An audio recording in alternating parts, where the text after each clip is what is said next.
I'll second. Good evening. Welcome to our regular select board meeting. Today's date is January 28th, 2019. This is the Callahan Room in the Dalton Town Hall, and it is 7 p.m. With the meeting called to order, Mr. Strout, would you lead us in the pledge?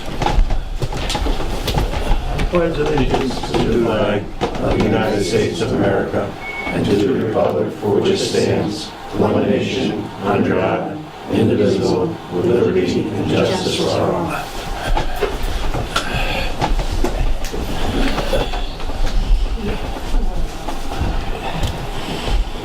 Okay, Nancy, could we have the roll call, please? Mark Strout. Here. Robert Bishop. Here. John Bartels. Here. Edward Holub. Here. And Mr. Boyle. Here. Well, don't forget our town manager. Oh. He is here. Here. All right. He is here. Thank you. Next, we have minutes, and there's just a mistake in the year. It should read January 14th, 2019, not 18. And before I entertain a motion, are there any corrections? Now, we got a revised set in our mailboxes before the meeting. Everyone has a revised set, not the original set that was in your folder? Correct. Okay. And the only thing I would say, it just needs a little more cleaning up. I know that it was what originally I had received was the strikeout, or whatever you want to call it, version. Track changes. Right, and not all of them were made, and they're easily seen. On page 1 in the middle of where it says approved minutes, there's an additional could. I'll clean it up tonight. Yeah, and those are the things. That's the only thing I had to say is that's the only thing that needs to be cleaned up that I could see offhand. Does anyone else have anything to add other than that? John? No. Oh, I thought you were saying. Sorry. All right, Bob. Motion to accept the minutes as corrected for January 14th, 2019. I'll second that. Motion has been made and seconded. Is there any further discussion? All in favor? Aye. Opposed? Abstentions? Thank you. Just so everyone knows, I'm going to be moving some stuff around on the agenda to accommodate people's schedules here. And what I plan on doing is moving the senior center voting location up after we get done with the public address to the board. As the first item, the junk car updates as the second item, and then only those budget reviews where we have department heads present. You're welcome. And then we will continue on with the agenda as it's written. So, with that, this is a public address to the board, and this is a time when the public may address the board on any item listed on the meeting agenda or on any issue or matter of the town. If you intend on addressing the board at this time, we ask that you do the following. Please identify yourself by name, address, and company or the institution you represent. The public address to the board segment will last no longer than 30 minutes. Please make your comments concise and try not to repeat statements made by others. Please address your comments to the board chair. Discussion or debate on any issue may not take place at this time. Questions on procedural matters may be answered by the chair or their designee. Please be cordial and respectful of others. If anyone wishes to be recognized when an agenda item is discussed by the board, please make the request at this time. This request may be granted by the board chair, and address comments to the board chair and be concise. So, with that said, is there anyone who would like to address the board at this time? Yes, sir. Thank you. My name is Aaron Robb, 376 North Street, Dalton. I'm also principal of Wacona Regional High School. You're probably going to be seeing me pop in from time to time between now and April 6th just to try to help educate everybody or answer any questions you may have.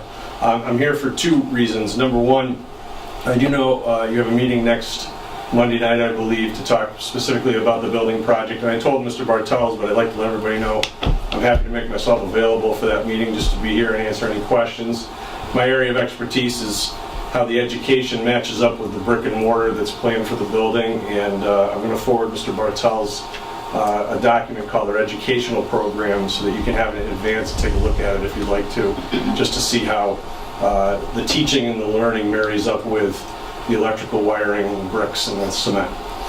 The second reason why I'm here, I was at a conference down in Eastern Mass today, and my phone started blowing up with calls and text messages about the April 6th vote and a possible decision to be made about the venue where the voting was going to take place. Obviously, historically, it's happened at the CRA, and there was some talk about it happening at the Council on Aging. There were some members of an advocacy group, of which I am not a part of. I cannot be part of the Wacona Building Advocacy Group. I can only be part of the building committee. But some of them reached out to me expressing some confusion and concern. So I did say I would go tonight just to let everyone know that there is some confusion and concern about the April 6th vote in terms of the venue that it's going to take place in. There's a strong preference based upon the people that have reached out to me to keep it at the CRA, where it has been historically for some time. I don't know anything else about it. I'm uninformed on that situation other than what I'm expressing to you, but I do want to pass that along to the board. Thank you. Thanks, Aaron. Is there anyone else who would like to speak? Yes, sir. Yes, I'm Bernie Clem. I live at 82 Meadow Drive, and I am the president of the Board of Governors at the CRA, and addressing the same issue that Aaron was just talking about. Again, I don't know what has led to someone suggesting that the voting place be moved, but I am, first and foremost concerned about the community and making sure. I think I'm saddened often when I see how many people come out to vote on important issues, and thinking a small fraction of the population is making decisions for a much greater group in the town. And so I think moving it does create some risk. I think the CRA is the hub of the community. It's centrally located. It's on the main drag. We probably get 1,000 or more visitors per week that come through the doors, people of voting age, by comparison, I don't, whether they're coming through the door and seeing vote here today or driving past thousands more seeing vote here today, I think the visibility is very important. I can't think of any place outside of maybe Kelly's package store that gets the traffic. That would be interesting having it there, yeah. But I do. I'm very much in favor of keeping up with this. Thank you. Thank you, Mr. Clem. Is there anyone else who would like to speak? Well, just so you know, I was going to ask you, obviously, because you're department head, to talk on this matter, but you can speak now, Kelly. Well, I'm Kelly Pizzi, and I'm the director to the Dalton Council on Aging and Senior Center, and I'm here to answer any questions or address any concerns regarding the possible move for the vote. Okay, thank you. Anybody else? Allison Peters, 400 Main Street. I'm not a resident here, but I'm the executive director of the CRA. First, I just wanted to say thank you to the town for allowing the CRA to hold the voting at the CRA for umpteen million years. I don't know how long it's been, but it's been a long time.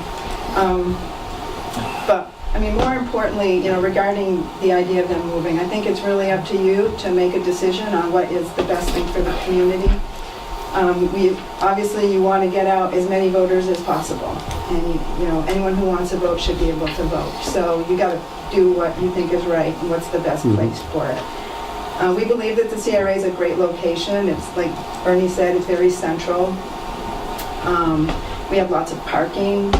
We are handicapped accessible. We have handicapped parking in the front and in the back. In the back, it's right near the ramp, and the ramp takes you right into the gym, which is where you vote. So I think that's, pretty easy for people. Berkshire Physical Therapy is located in our building, so it's obviously handicapped accessible. So, we believe it's a great location for it, but like I said, it's really up to the town to decide what's the right thing for the community, and we'll support you on that. Thank you very much. Anyone else? Yes, sir. I'm Kelly in North Street. I would just want to underscore all the people speaking on behalf of keeping the voting at the CRA. I voiced my concerns already to Ms. Pizzi here. I just think it's an overall better place in spite of additional and possibly easier egress down the Field Street extension. There is something about it being down here for all those years. Thank you. Thank you, Mr. Callahan. Do I have any other takers? Thank you for your comments. Which will bring us to item 7, which is the senior center as a new voting location. And I'll read into the record the letter I received from Holly Rogers, who is the COA board chair. It's dated January 10th of this year. And it says, Dear Mr. Bartels and the Dalton Select Board, I am writing to submit for your consideration the use of the Senior Center located at 40 Field Street Extension in Dalton, Massachusetts as a host site for voting at government elections. The Dalton Council on Aging has considered the matter and found favor with the idea for several reasons. First, Dalton residents have made inquiries and suggested the use of the Senior Center as a voting location would be more convenient for them given the ease of access. In addition, the Senior Center has more off-street parking, which could ease congestion in Main Street during election. The center is also handicap accessible. Lastly, it is the board's hope that hosting elections will promote public use of the Senior Center in general. I welcome your input and look forward to opening the matter for further discussion. All the best, Holly Rogers, COA Board Chair. As mentioned before, we have our director here, and Kelly, I'd like to impose upon you, maybe you can give an opening statement or something so that we could begin our discussion as for how you feel on this. I'd be happy to. The Council on Aging Board has, usually around the time of voting, received a lot of questions about moving the voting to the Council on Aging, mainly because it's difficult to get into the CRA. And I know they built the new ramp and things, but the people who need to use the ramp say it's very long and it's steep. So, and if you're going up with a walker or something like that, they get tired about halfway up, and then somebody has to come out and help them the rest of the way. And then they don't want to use the ramp, they want to use the stairs, and that's not safe for them to be doing the stairs with a walker or a cane and things like that. There's been some question about how much parking we have, but we are going to be getting that double lot. So there's the parking is going to be expanded when they're done with the school. So there'll be another section of parking. We've talked to people who use the center, so programs will be closed or, not put on those days. So I don't even see parking as an issue because people will be coming in to vote and leaving. So, the board has certainly supported the move and think it would be a good decision. There's other ways to address where to go to vote. I mean, signs can be put out on Main Street directing them to the senior center, like voting today, Dalton Senior Center, turn left here or turn right here, there's ways to do it. And I understand the historical piece of it. I really do. It's when you have something that's done a certain way for a very long time, it's like people don't like to change, but I'm listening to an older population, and the older population is getting older every day, and I'm really hearing that they want to have it there. Okay. I will say too, I spoke with Dan Filio. He couldn't be here tonight. Dan is our emergency management director, and I believe still involved with the CRA. I'm not sure to what extent. He was at one point in time, I thought, on the board of directors, but be that as it may. He's not so much worried as for the access or for using the building per se. The building is adequate enough to use. I talked with Maureen Mitchell, who is our election warden, and she guided me through what her thoughts are.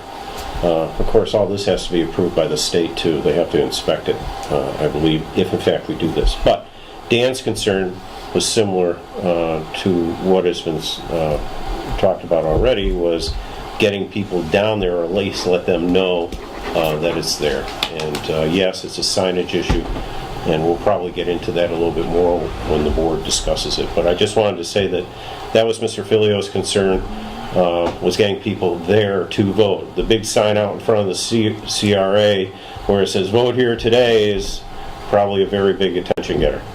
You know, and I know that people forget because of their busy schedules or whatever it may be. But again, that was what his concern was. So with that, are there any other comments? I know that people have already spoken to this already, and that's kind of why I moved it up to number 1 too. But I'd like to open it up to board members for comment. Whoever wants to start. I'll just put it out there. I received a lot of calls today and emails and messages from people not supporting this, and they want to keep it at the CRA. And basically saying, well, what has gone wrong at the CRA that they want to move it? That people have not been able to vote. What has brought this all on? And people don't support it. I don't support it. I brought it up at the last meeting. I just don't know when we have bad weather, if it's raining out. We have people standing in line outside. Is there enough room to move all those people inside with the voting booths? Plus, you have vendors out there, the kids selling cookies and different things. I just don't think there's enough room in there for something like this. Okay. I agree with utilizing it more. We can hold our select board meetings anywhere, right? We don't have a live feed. Well, right, John? Do we have a live feed? We go down there. Sometimes. That would be a positive thing. Yeah. So, I don't support moving it down to the senior center. Okay. Thank you. Anyone else? Good, Bob. I see no problem moving it down there if people want to put it down there. But I mean, as far as traffic goes, it gets pretty congested getting in and out of there with the red lights, everything else. Especially if you're trying to come out and take a left. It's really, I can see where some of the people get confused there. And it is, a lot of people do park on Main Street, and people are running across the street, and actually the senior center would be easier to get in and out of as far as traffic goes, as far as I'm concerned. But I mean, one way or another, it doesn't really matter to me, but honestly I think it would be easier at the senior center. Thank you. Well, it seems that we're going around the horn here. Ed? There are pluses for both and some minuses for both, and I'm really torn on this. I guess I don't have a solution. I could see pluses and minuses for both. Okay. All right. John?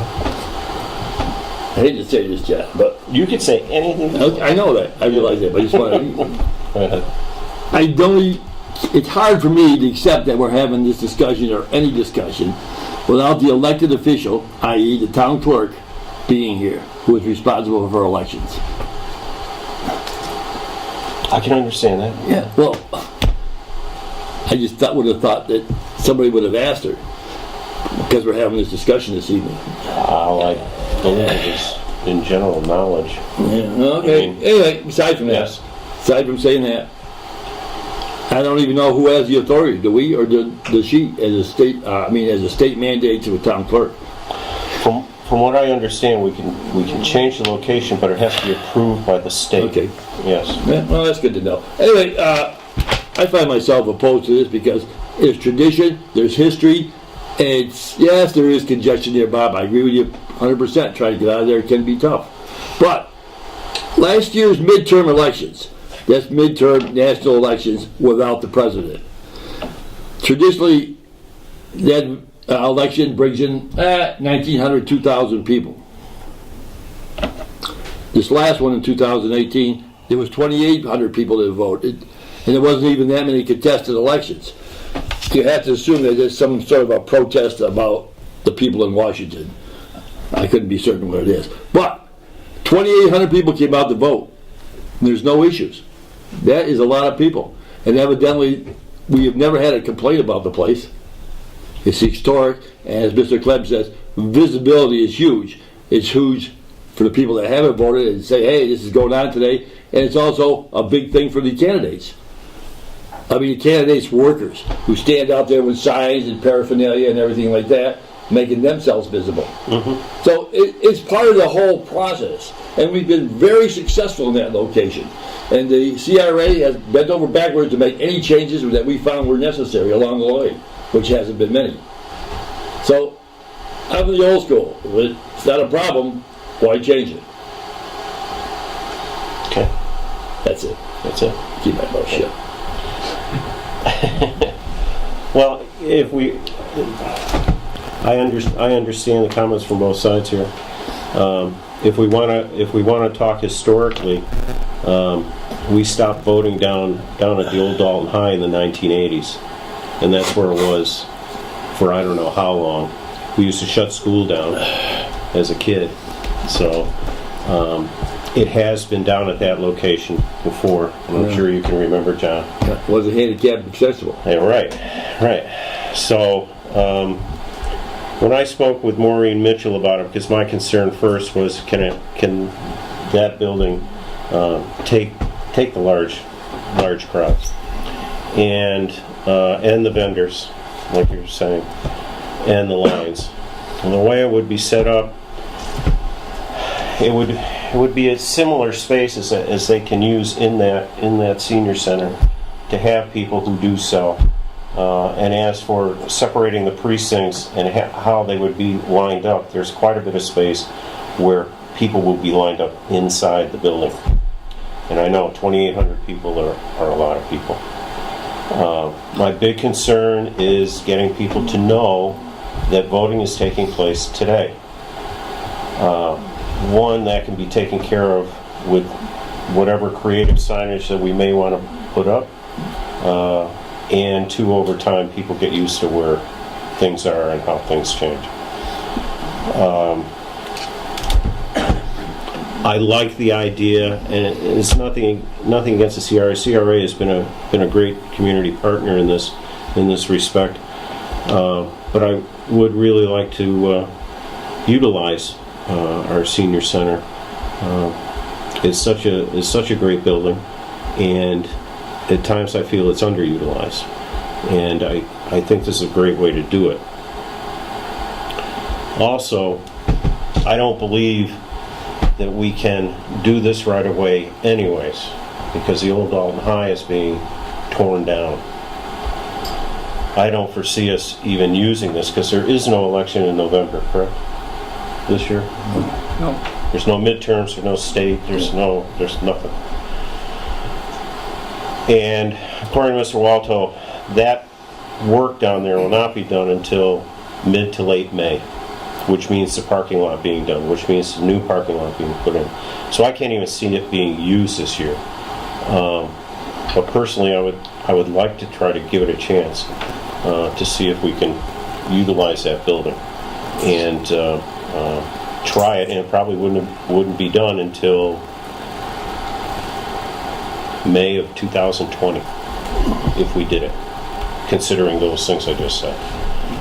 So in that respect, I would like to see the change being made.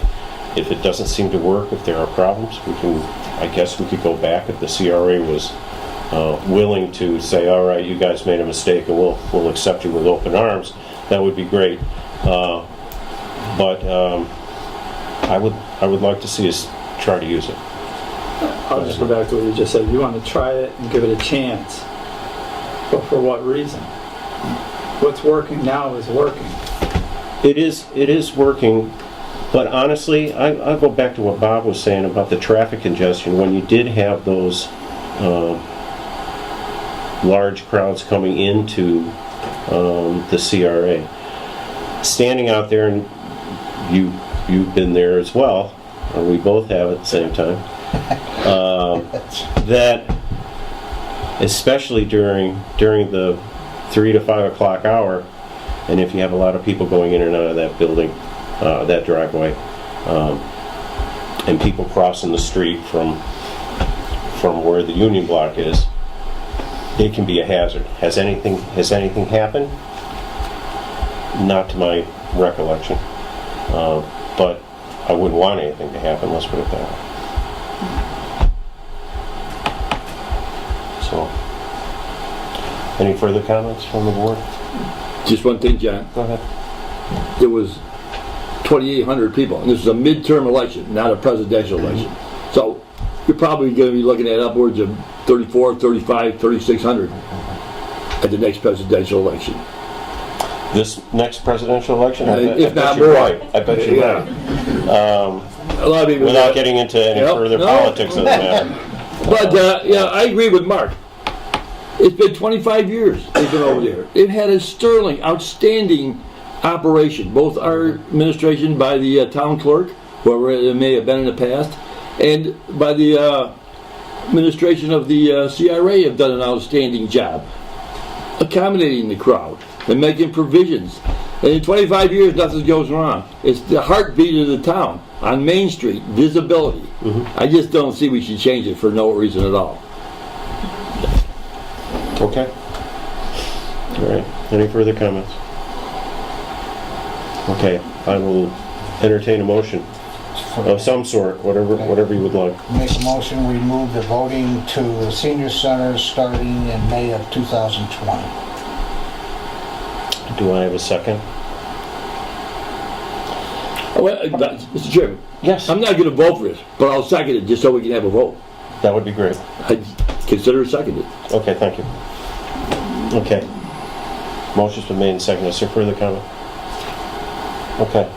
All in favor? Aye. Opposed? Yeah. Abstaining. I'm a coward. 2-2, the motion's defeated. Yeah, the motion is defeated. Yes. Okay, it stays at the CRA. Thank you. Thank you. Thank you. Thank you for your consideration.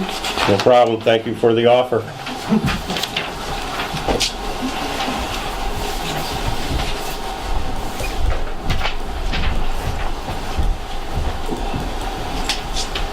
Okay. Next, we have, give me a second so I can get the document out. We're going to have an update from Chief Coe with regard to the junk car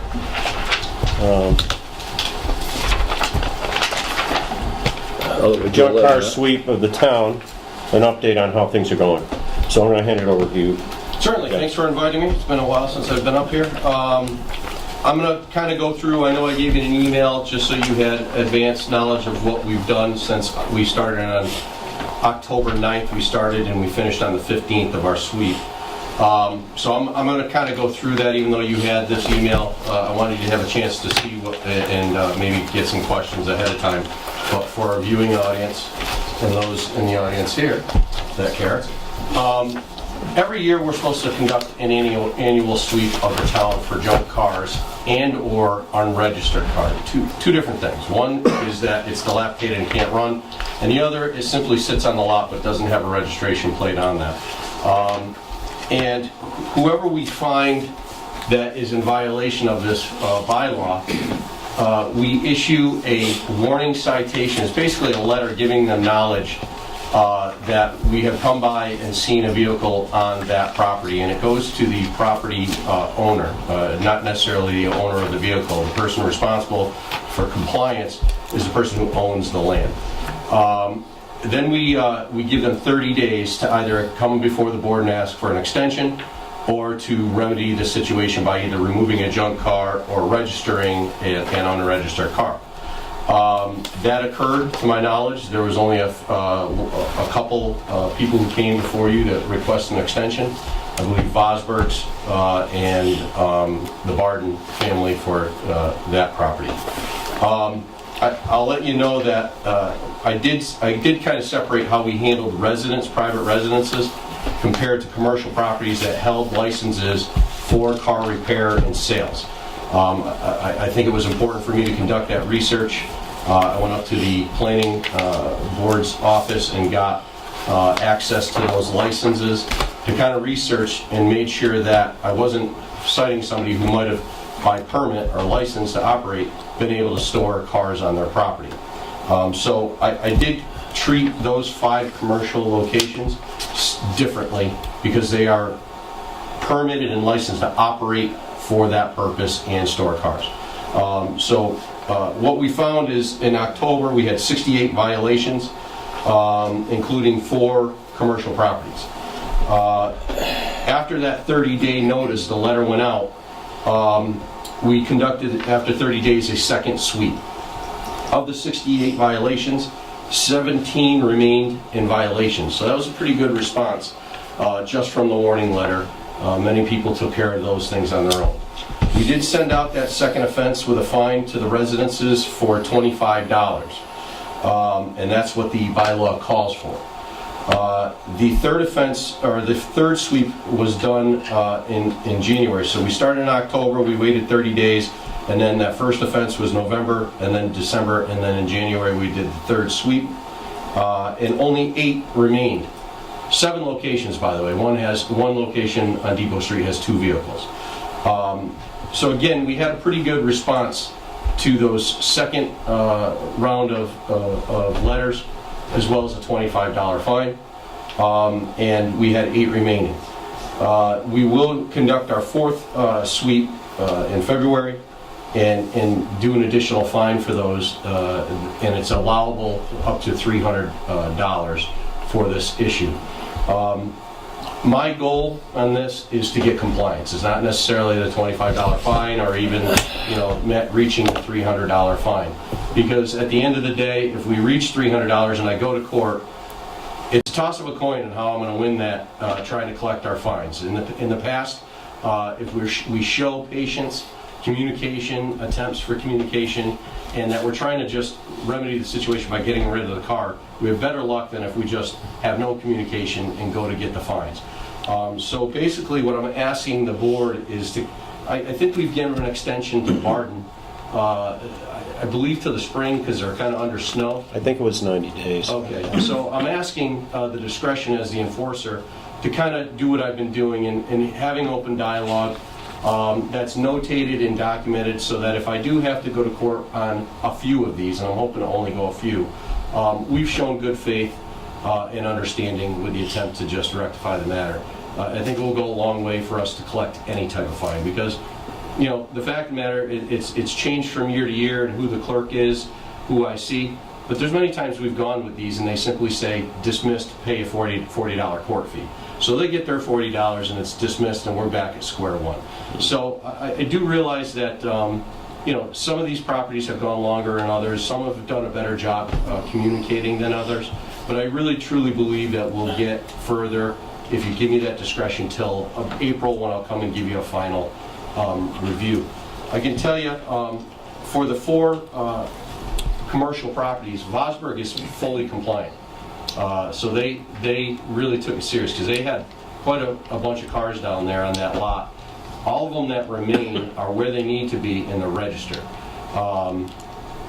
So that was a good response. Barton got rid of the, and forgive me, it's in this big envelope with the 68 citations. I believe it was a Nissan Sentra that was in the driveway for the residents. That is gone, but none of the farm equipment has been touched. That's going to be an issue, and you know the dialogue. I wasn't in attendance for that meeting. You know the dialogue between the Bartons. I had a brief phone conversation with Mrs. Barton over the phone, and they are of that old school where things have value, and I understand that. And I think they expressed that to you, and you're showing leniency by giving them a few months to determine what can be salvaged as for a cost versus what's junk and needs to go. I can tell you the other 2 properties are Shea Automotive. There's been dialogue between myself and Mike Shea. There's been no movement on any of those vehicles. I can tell you he was, and it's typical of this kind of operation, these places that both do service and sales, is they kind of have a kind heart and say, okay, you can store it on the property, and now they're having trouble getting that person to move the car. And without a title, it's very difficult to do. Even if they want to, that title kind of throws in a snag. He knows that the point of our letter is to help them get to that cause, so they can go to their friends or the person they had sympathy for and show the letter, look, I'm getting grief from the select board and the chief, I need you to get rid of this car. So again, even though I've seen no movement on his part, there has been 2 phone conversations that we've had. And finally is the property owned by Tom Bennett, Tom's Auto Sales. I dated this last Wednesday. My email to you was January 23rd. There was 4 cars that were removed from the lot. I just drove by again, a 5th car has been moved. So we've gotten some pretty good leeway with that. According to his permit, he's allowed, I can't remember if it's 6 or 7, but I pulled the permit, unregistered cars there for sale. And so he only has about 4 or 5 more to go to be compliant from the 3 that are registered there and the remaining that would be not registered. So again, I think we're making headway. The one thing Mr. Bennett's last correspondence was with me was through email, acknowledging that he got my letter, saying that although you didn't request an extension with the board, I've seen that you made some advance on getting rid of the cars, so I'm going to grant you another extension. He acknowledged that he received a letter and thanked me for the extension. There was a little bit of mention about the sewer line there, and I have nothing to do with that. It almost seemed like he might be saying, well, I'll remove more cars if my sewer line gets fixed. My next dialogue or letter to him will say they're separate issues. I need you to stay focused on what I have authority on. But I can tell you, just since last Wednesday and since that email I received, 1 more car is gone. Clearly, you can see where the snow is around it, and it's empty.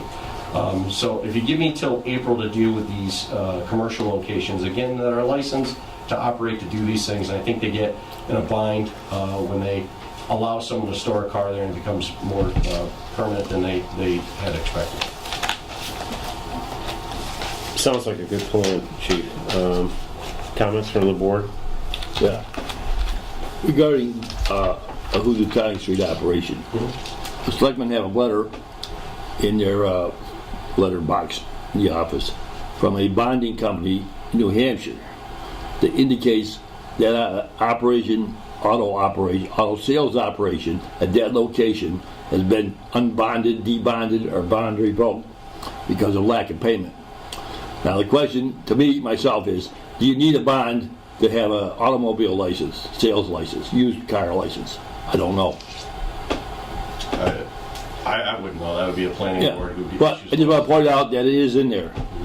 And doing a good job, Chief. And I'm all in favor of putting the operation in your hands and do what you can. You said you were going to make another big sweep next month. Why in the middle of winter, when there's possibly 2 or 3 feet of snow? So we started this in October, and each sweep has to be an additional 30 days. Okay. So it's 30 days to get your fine, another 30 days to get to second fence fine, which again, it is kind of vague. It says up to $100 for that. It's specific. It says $25. A warning for the initial notation of that vehicle. After 30 days, you get a $25 fine. After another 30 days, it says up to $100. We gave $50. Again, I think this shows we've had trouble collecting fines, and I think it shows good faith on our part. And then for every other offense, it would be $100. I think I would increase the next offense to $100 for those who haven't. Chief, this is just a sweep of the cars that are repeat offenders here. We're not going out looking for new cars. Yes, but it is part, and I just had a conversation with my officers. Although we do an annual sweep, we can take complaints, and we often take complaints from neighbors or people on the street who are sick of seeing the car. And a lot of times they're our best eyes and ears on everything, as you know. When you get the concerned citizen of their street or neighbor, you get a lot done. So we do take those complaints, and there are officers who I've seen not instructed, just they've seen one that we've missed or that appeared since the sweep, and they'll issue an additional. Officer Bozzella is, you always have those couple officers. Officer Skase did it in the past. Officer Bozzella is up on that, and I see him get the ticket book and make a log entry and send a notice. I can tell you that we get a very big response on first-time warning notices. They They get corrected within 30 days normally. Thankfully. Chief, I'm going to put you on for the first meeting in April. Yep. For this? Yep. For another update review, That'd be great. if that's okay? Yep. Okay. And I'm going to be before you several times before that. And if I get compliance, I'll let you know. The other thing, just real quick, is I like the plan that the chief has as far as working with people. That's the same thing with speeding. Your point isn't to go out there and write a bunch of fines, it's to get the people to slow down, and that's your angle. And our angle is to remove these cars and stuff like that, so that's what we're looking for. Any other questions or comments? Thank you, Chief. Thank you. Great job. Thanks, Chief. Yes. All right, see you. I don't believe I'm on the agenda. No, you're good. All right, have a good meeting. You're released. Okay. The next item, we're going to jump and just do two budgets, I guess. Ken, I'll let you handle it from here. Okay. Because we have two department heads. We'll go back to this later on to do the rest of the budget reviews. I want to thank Brian and Melissa for being here tonight to help present their budgets or to answer any questions that I can't answer for you. We'll take these budgets in numerical order. Now, the collector's in charge of two budgets. That's 146, and they're in your packets in numerical order. And then 158, which is postage. The building department is 240.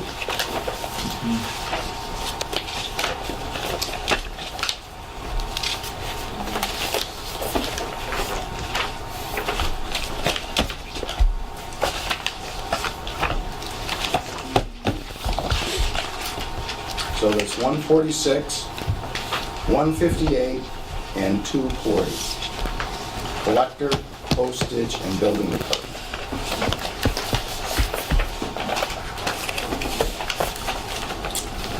So we'll start with 146. We'll start with 146.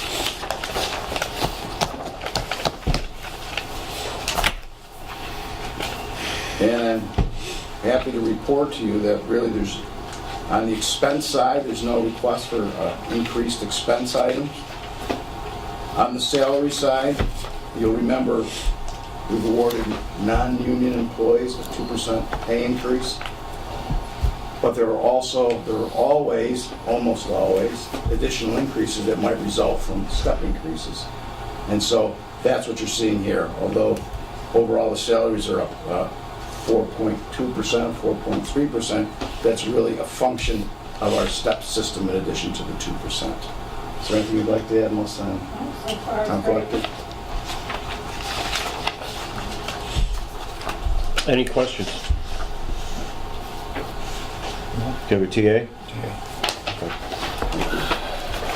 The second budget is for postage. 158. Yep. And again, it's 158 postage. And again, the collector is not asking for an increase in postage, even though postage is supposed to go up pretty soon. When is it? You just did. It did go up. All right. So postage has gone up, but Melissa thinks she can handle it within the framework of her budget. We achieved great savings several years ago by going to Zip and Sort for our larger mailings, and that has worked out really well. Is there anything else Melissa would like to add? So the lease for the machine just increased slightly, and you took it from the postage. It was just, what was it, $46? That's exactly what I did, yeah. Yeah. What did postage increase to? It went up to 55 cents, but because I have the postage meter, mine went from 47 to 50. So now I'm at 50 cents per piece, if it's just the standard letter, obviously. So my increase was 3 cents. Questions? TA? Okay, thank you, Melissa. Thank you. Thanks, Melissa. Yep.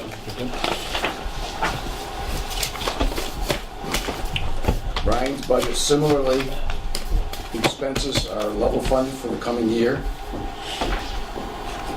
The largest single item you'll notice is the software support agreement we have for the Building Inspectors Program, which we joined with a number of towns some years ago. Permit Eyes, it's called. And the 2.9% increase is, again, a function of increasing steps and the 2% increase. Does software support have anything to do with the online permitting? It is, That's it. That is the online permitting? that's the Okay. cost of it. So you have to have particular software here for them to do it, right? No, they pretty much do all the data storage, and basically we're just accessing their program. Okay. They are the keeper of the records. They retain all the records. Any issues? No. And I did check to make sure that they, occasionally last year there was I think a $300 increase in last year, but I did check to make sure that they didn't have any increases planned for the coming year, and they said that they were keeping at that number. So. Good, good. Questions? TA?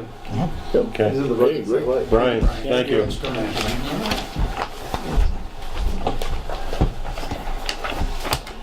Okay. Let's go back to where we started. We'll go to item 6. This will be a little complicated as for what we have to do, and we have to reconsider this vote because particular dates weren't voted on the first time we did this. And it has to be done just so for the state. I'm not going to even try to explain that. So, what I need first is a motion. And Bob, if you want to say so moved, that's fine. So Yes, let's do it that way. A motion to reconsider the vote of January 14th, 2019 with regard to the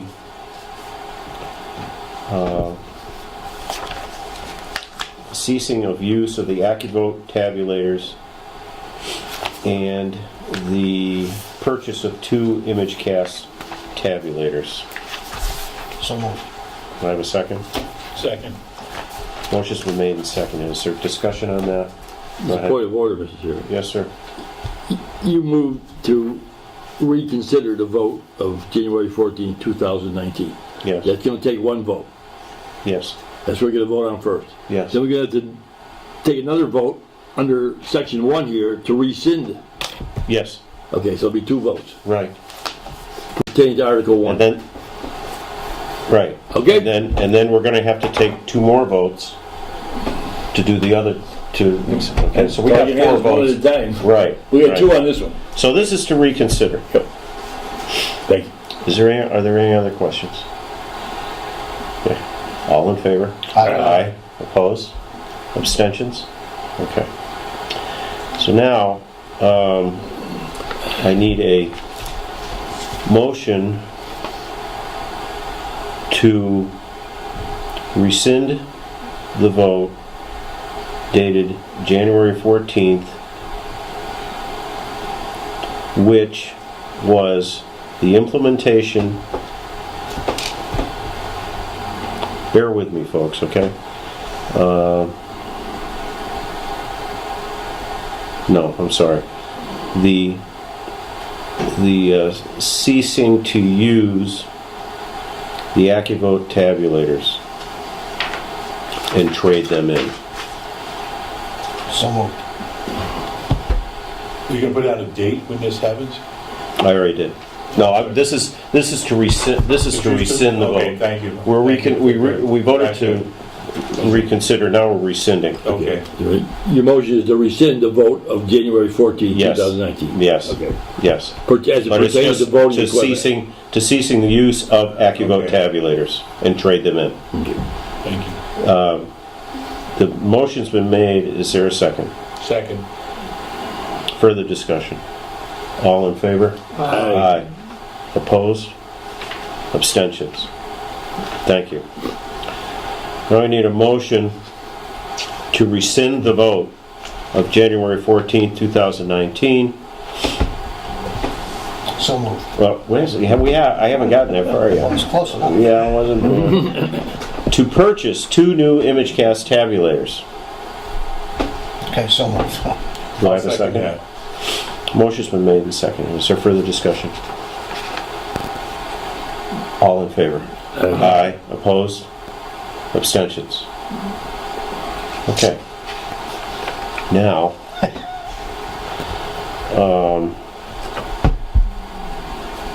we did.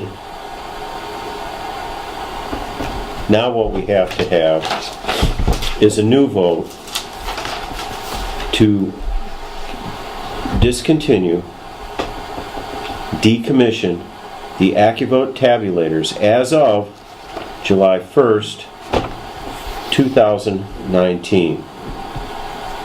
So moved. I'll second that. We have a motion and a second. Is there any discussion? Will we add the new ones by July 1st? We voted that way, yeah. Yes. Yes. Okay. All in favor? Aye. Aye. Opposed? Abstentions? All right. Lastly, to purchase, we need a motion to purchase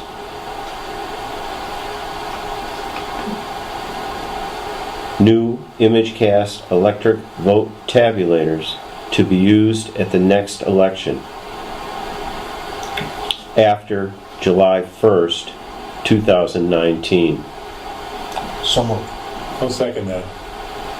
Further, any discussion? Are these new tabulators and voting machines immune from Russian hacking? I hope so. Okay. I don't want to go through this vote again. Well, we're buying them out of Russia. Of course we are. At a good price. Okay. Okay, further legitimate discussion? Okay. All in favor? Aye. Opposed? Abstentions?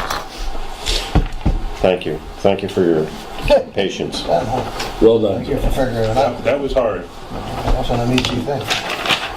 Okay. Now it is 7:54. We're going to open up as a licensing board with regard to Berkshire Organics. And we do not have a representative here.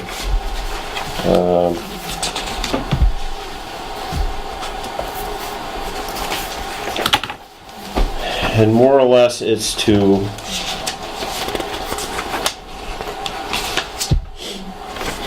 go over the events. The cease and desist. Last time we had a discussion on this, we directed the town manager to create a cease and desist order that would be delivered to Berkshire Organics with regard to selling alcohol. They are allowed to be open as market or whatever they are for doing that type of business, but they cannot sell alcohol. Additionally, what happened is we copied the ABCC, we returned the check for $200 for the alcohol license, correct, Ken? Yes. The cease and desist was delivered, not directly to the owner, but it doesn't have to be. It was to a manager there. And the ABCC came back and advised us that any alcohol license that is issued to Berkshire Organics has to be done and gone through. It's not any type of renewal. It's starting from scratch, the whole process. So he has been notified, or the business has been notified as of January 23rd, 5 days ago, of that. So I guess right now all there is that we're doing is, or all I'm doing is advising the board of what's going on. Unless there's other questions, we can direct them to Mr. Walto. He's been more involved with this, obviously, than I have. So, are there any questions? Do we have any method of determining compliance? Well, we would hope that the ABCC would take note of it and come down and do their customary review. You mean go in and inspect or see if they are selling, that type of thing? Okay. So, further questions? What recourse do we have? I mean, how are we gonna know if he's gonna, what happens if he doesn't comply here? I mean, Well, if he doesn't respond, I should say. I guess right now, other than waiting for the ABC to go in and do a check, random check, just to see if there are any sales taking place, I would believe that the only thing that we can do is wait to receive some type of, not necessarily a complaint or report from a citizen who did, or knowledge of a citizen going in to purchase, and take appropriate action from there. It's about all we can do. You're right. In addition to that, John, I think Mr. Waldo's on the right track. Best lead this to the good folk in the ABCC. And one good reason to do that is they have access to distributors. Now, a non-licensed entity cannot purchase alcoholic beverages for sale from a distributor without a license. Oh, okay. So they'd be able to cross-check with distributors in Massachusetts. I mean, also you have to buy them from distributors in Massachusetts. So, right, but he would have some inventory. Yep, now that's an interesting question. Does he have to take the inventory off the shelves? I would think he would. But I believe in one of the correspondence from Chief Co. that there was no inventory seen on the premises.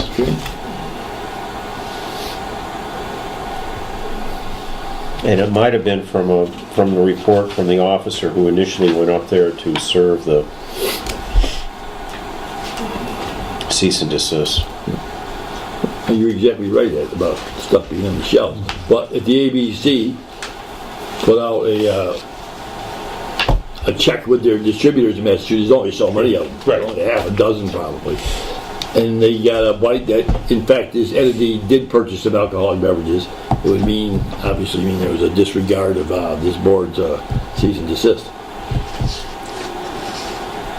Okay. Further questions or discussion? Okay, there's no vote that needs to be taken. It was more of a review of the situation. So we're going to close. It's 7. Well, let's make that 8 o'clock, 8 p.m. Closes the licensing pool. Next, on item 9, we have a petition for 290 Hubbard Avenue, renewal of a special permit. And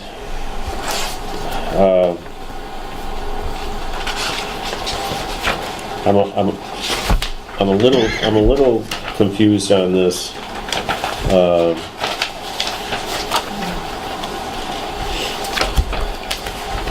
Renewal, in that this is Vosburg Automotive, this building that we have here, but the petitioner is J.A. Realty, and I believe that's the Krobeths who own the concrete business on there. Yes.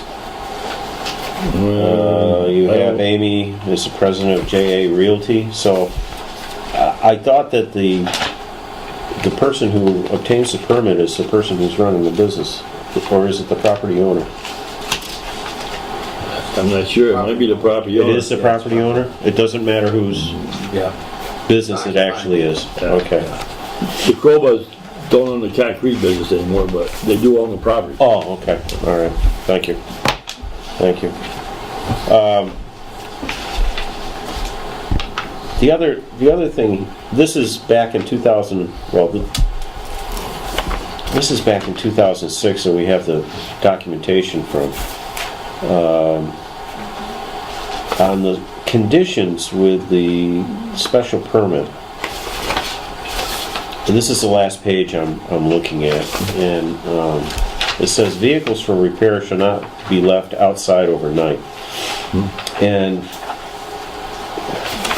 it's been a common practice that people drop their vehicles, throw it in a key receptacle the day before.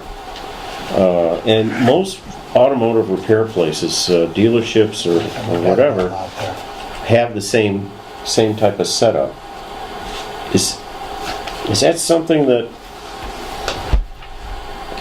I don't know, do we suggest have it taken off, or I don't know how to make a notification. It would be my thought that with that is it seems to be something that I don't know why it's in there to begin with, unless someone has a thought on why it might be there. I totally agree, it should come off. And if we can make comment on that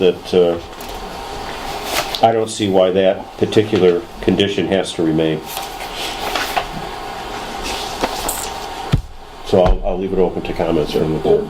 I don't think the condition, it needs to exist, but I'm not sure that we can just simply cross it off. Oh, no, It would be a recommendation. Yeah, okay, right, Yeah. okay. In whatever letter that we send, Okay. because we have to send something to the planning board, the response to the planning board. So that would be my suggestion. It's up to the board on what you would like to do. I don't know when this petition was, I don't think it's ever been a problem for Mr. Bosberg down there, but No. probably just ignored it, right? We probably didn't notice it. Well, I can say, yeah, okay, never mind, let's not even get into that. But John, you're absolutely right. Something that we could suggest to the planning Yes. board that they, as a separate issue, vote to review the special permit and remove that condition. Item number 5. Yes. Well, in the motion, if no one has an objection, as for what letter we send to the planning board, that be included. But we have no objection to the application, with the exception of the possibility of removing item number 5 under the conditions. Second? Sorry. You can say so moved. So moved, yes. Okay, I know. Well, it's kind of difficult, to repeat what I said again, but and it's okay to say that. And we have a second from Mr. Boyle. Yes. Okay. Comments? Can I ask you a question? You can. And as a member of the planning board, you scheduled this hearing for a renewal. Yes. Right? Can this issue be addressed at that hearing, or does it have to be a whole separate hearing? I think that it can be, as long as it's announced. It's a public hearing. I would definitely think we could do that. Okay. Yes. It's in your good hands. Okay. Well, we'll see how that works out. Yeah. Okay. Any other questions or comments? Yeah. Thanks, Ed. You wish a letter to be sent to the planning board? Yes. Yeah, with that particular recommendation. Okay. All in favor? Aye. Opposed? Abstentions? I'm going to abstain from that. No, I'm going to vote yes on that. I'm sorry. I take that back. Never mind. Okay. We have the Barden property, Phase 2, and this is again, the issue with Mr. Barden being able to cross the property. And it's not so much being able to drive up through the non-APR property where the road is, but going beyond that boundary. And as you can see from your the item in your folder here, the correspondence between Nick Patel, oh no, I'm sorry, not Nick Patel, Catherine Klein and Mr. Walto with regard to this. She's attorney from Coupleman Page. It seems as though from the right-of-way condition that's in the deed, Ken? Yes. Correct me if I'm wrong on this, okay? That's right. That his right of use is only up to the far northern boundary, right? The far northern boundary of the non-APR property, the access road. Beyond that, he has no right to use that road and has to get permission from the DAR? Yes. The DAR. We don't have an independent right to grant access because the recorded deed with the right of access doesn't show that he has the right. The right was restricted in the deed, in the drawing that was attached to the deed, so that we don't have independent authority to grant him. It has to go to the DAR. And what you can see is I sent to the DAR. Yeah, on January 8th, Responded. Ken made the request, and you haven't heard anything back. No. I haven't been able to follow up on it. Now, if this hadn't happened, he's been using that road since day one. Yeah. And I honestly don't see what the problem is letting him drive up there, to be honest with you. Well, I don't either. If he's been using it, why doesn't DAR just respond and give him the right to do what he's been doing? But at the time he was using it, it wasn't ours. Well, Yeah, it was for a while, Yeah. but then one thing led to another Right. with the possibility of building the fields up there, followed by what could be in the ground up there, followed by the inspection of the property, and one thing leads to another. But he did write a letter recusing the town of all liability, correct? I remember an email. He did do that, but it sounds like we don't have the power to grant him the right. Yeah, it sounds like. Because of the restrictions of the APR, Yeah, sorry. which is, I hate to use the word, dictated by the state. Why, a legal question, Ken, or Go right ahead, John. why does he have the right to go on our piece of property where we're proposing to build the ball fields, the NRA, non-APR parcel? Well, let's take a look at this for a minute. It says, look at the last paragraph on page 1. Where attorney says, I note, however, that Exhibit A of the APR, which is the property description at the section where Lot 21513 is accepted from the agricultural preservation restriction, the grantor reserves a right-of-way for the usual purposes of a street or way over 50 feet in width and lying between the northerly line of Route 9 and the southerly bounding of 21513. I think this 21513 is the non-APR parcel. When he lost it for Texas, Mr. Barton Sr., Pete Barton, why does his son didn't inherit this right away? There was a right away. In my mind, it went when he went, and when the town took over this parcel. I don't think there's any. When it was researched by the deed in the by Mr. Lagerwell, who spent extensive time at the Registry of Deeds, there was no indication anyone had a right of way on that parcel of land. Well, and this is just my unlettered opinion. He was the grantor, according to Katie Klein. As the grantor, he still has the right to cross the property, the original grantor of the agricultural preservation restriction. That's what she appears to be saying to me. So, yeah, but I'm just talking about the parcel that's non-APR. Well, nobody has the right to cross that, but he didn't even reserve that right to himself. Yeah, confused. I'm confused now. All he did was retain a right to go from North Street to the southerly boundary of the non-APR parcel, up to about where the garage is, where the blacktop is. That's about it. He retained the right? When he granted the state the agricultural preservation restriction. Maybe it would. Okay, so what you're saying is the APR property starts at North Street, goes up to the garage, stops, then goes up. Yeah, remember that parcel surrounded up a ways, and then stops again, and then it's APR property. The APR property is an island. The non-APR. So-called North Mountain Park is an island surrounded by APR property. And when he granted the land APR status, when he granted it to the state, he reserved the right to cross part of it. But the only part is that southern, that little piece from North Street to the non-APR site.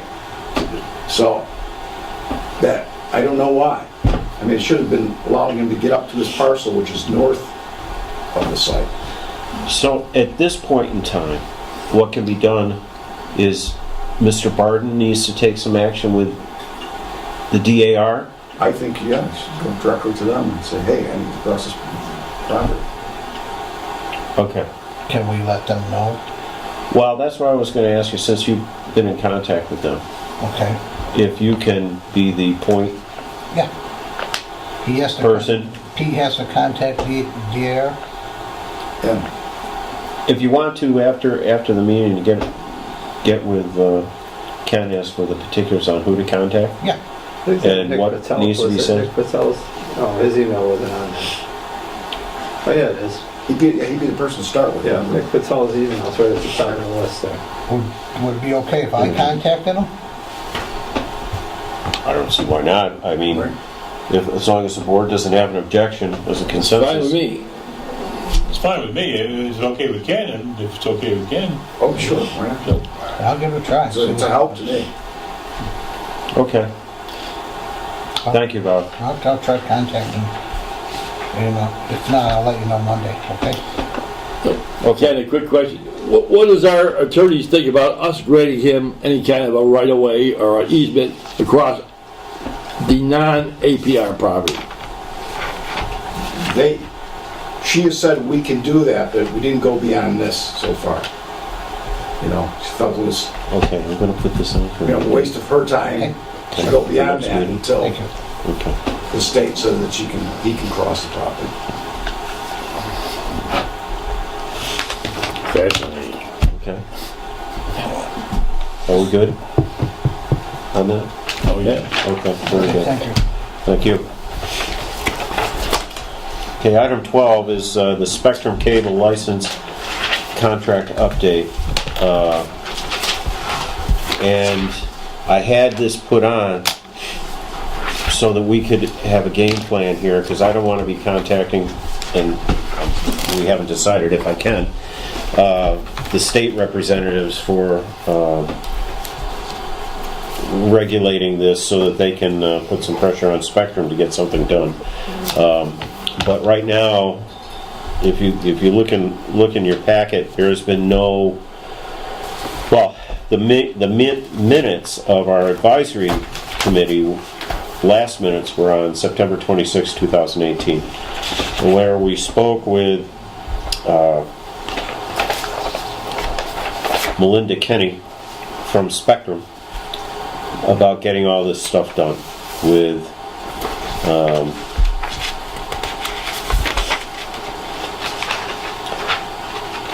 connecting the various town hall schools, senior center. There were also some other issues that we covered that she said they would take care of, and nothing has been communicated to us since. So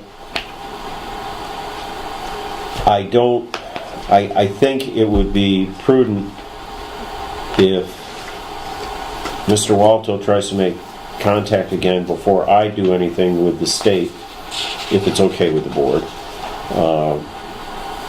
to try to get a hold of Mrs. Kenny and find out what the holdup is.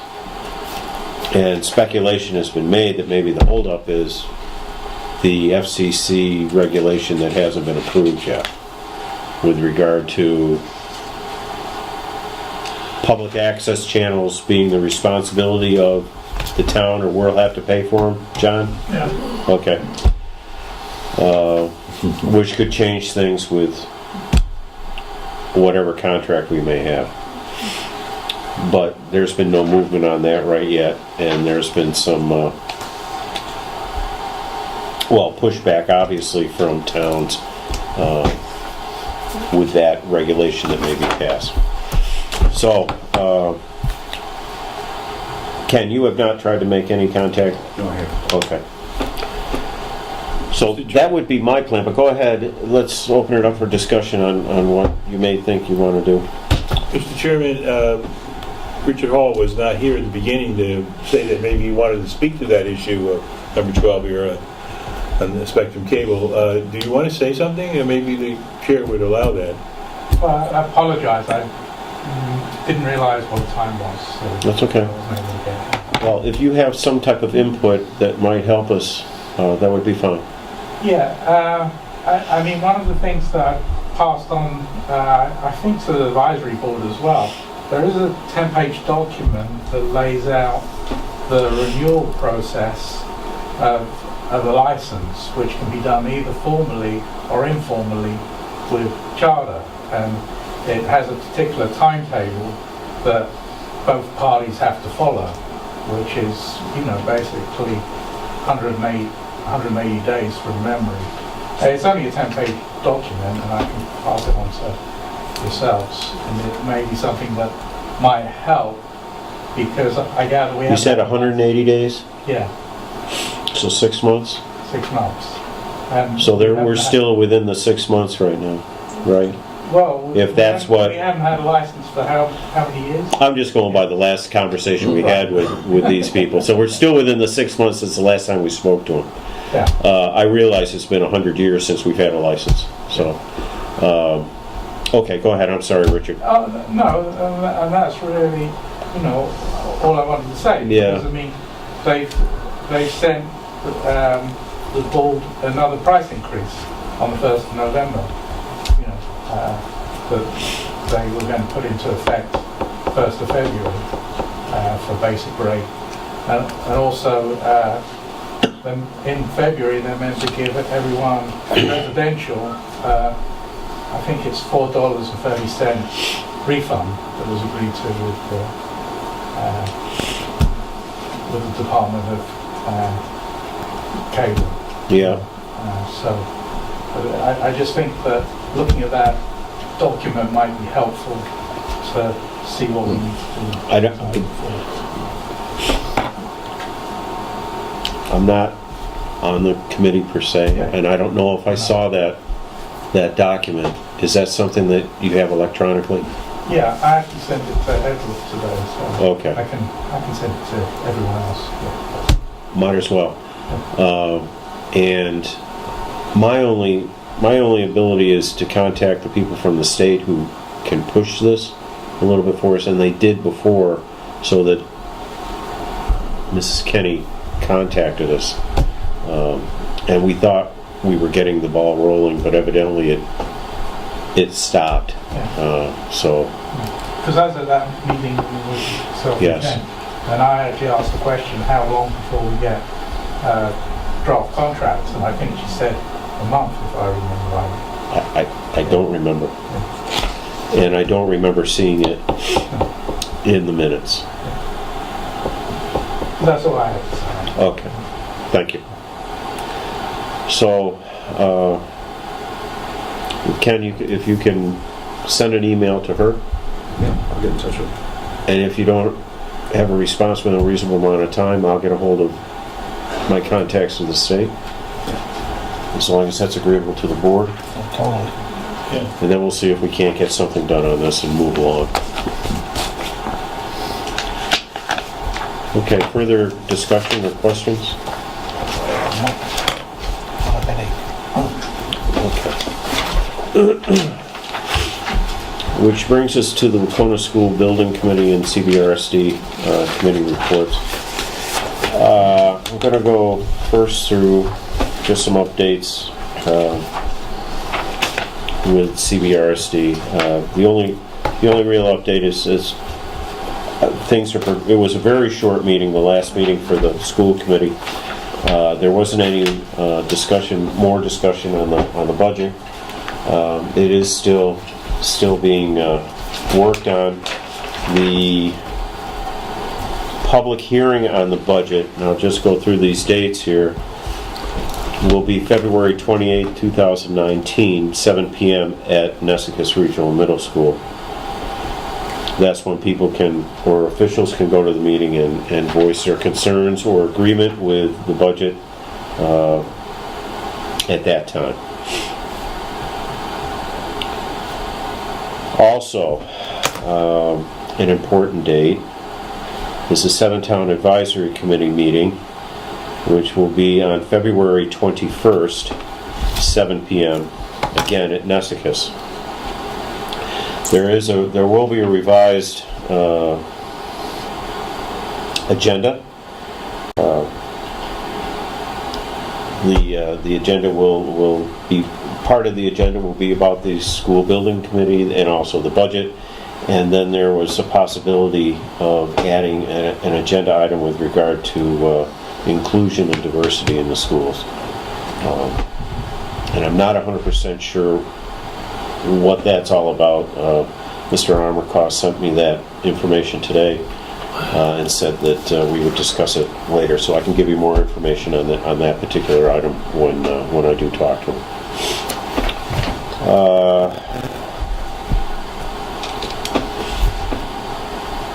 There is a meeting on the there's several meetings on the 14th.